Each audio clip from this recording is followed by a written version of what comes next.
جو پڑھا لکھا انسان ہے اس کو پتہ ہے کہ چین آف کمانڈ کیا ہوتی ہے، اور اگر اس طرح کا کوئی مسئلہ تھا بھی صحیح تو فردوس عاشق امان صاحبہ جو ہے وہ ایک لیگل سسٹم کے تھرو اپروچ بھی کر سکتی تھیں اور ان کو وارننگز دے سکتی تھیں واٹس ایور. تو ناظرین پچھلے 2.5 سال میں پی ٹی آئی حکومت میں عمران خان صاحب نے کچھ جوشیلے فیصلے بھی کیے، اور اس کے بعد ابھی چند روز پہلے وزیر اعظم عمران خان صاحب نے اپنی ایک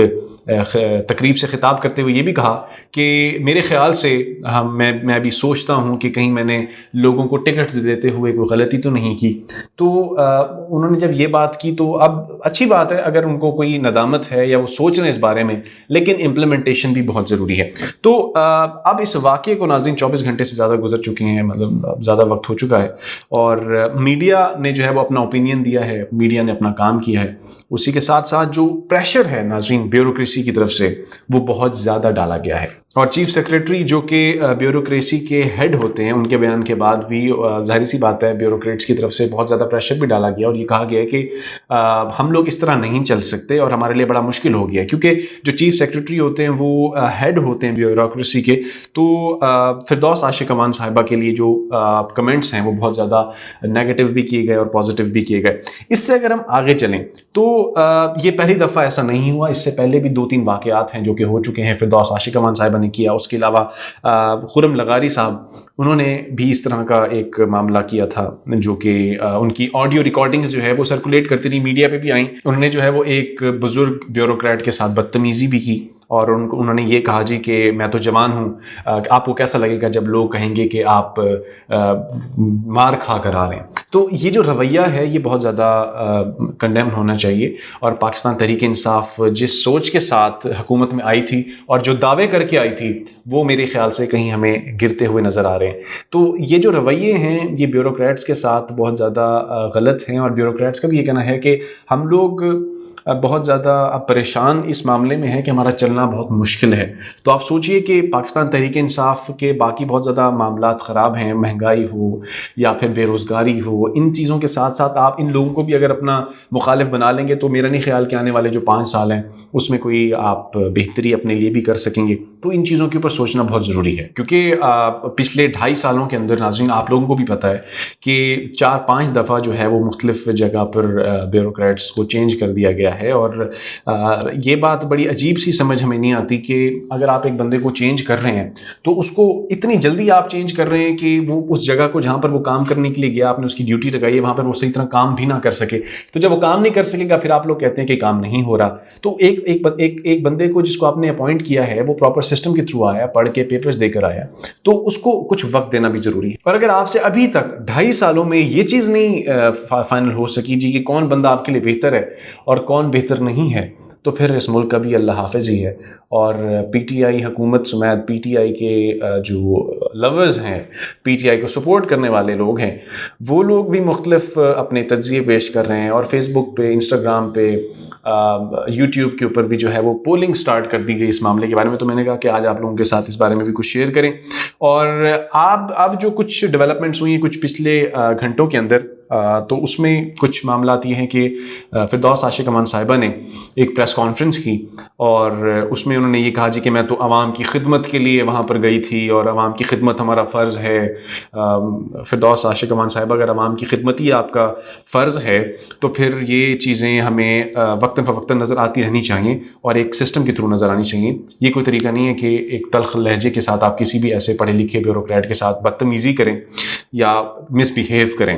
لیکن اس کے بعد جو ہے وہ سما ٹی وی پر انہوں نے ایک انٹرویو میں یہ کہا کہ میرے الفاظ تھوڑے سے سخت تھے، لیکن معذرت انہوں نے وہاں پر بھی نہیں کی، اور معذرت اگر کی بھی ہے تو کچھ خاص الفاظ میں نہیں کی. اور ناظرین آپ کو بتائیں کہ نون لیگ نے جو ہے وہ اب ایک قرارداد بھی پنجاب اسمبلی میں جمع کروائی ہے اور یہ کہا ہے کہ فردوس عاشق امان صاحبہ جو ہے وہ استعفیٰ دیں. تو یہ کچھ ڈیولپمنٹس ہیں جو کہ ہمارے ملک کے اندر معاملات ابھی چل رہے ہیں. اب آپ یہ دیکھیے کہ بڑے بڑے ایشوز ہیں پاکستان کے اندر، ان ایشوز سے ہٹ کر اس طرح کے فضول جو ایشوز ہیں جس کے اوپر ہمارے پولیٹیشنز تکبر میں آ جاتے ہیں اور یہ بھول جاتے ہیں کہ ان کی ذمہ داری کیا ہے.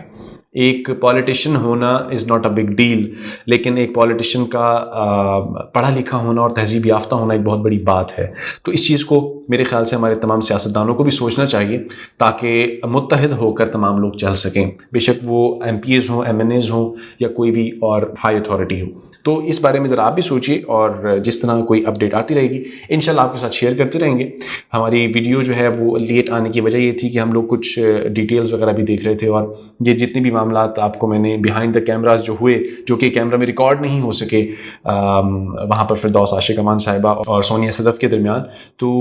وہ چیزیں جو ہے وہ مختلف صحافیوں نے بھی نوٹس کی، اور یہ جو رپورٹس ہم تک پہنچی ہیں یہ مختلف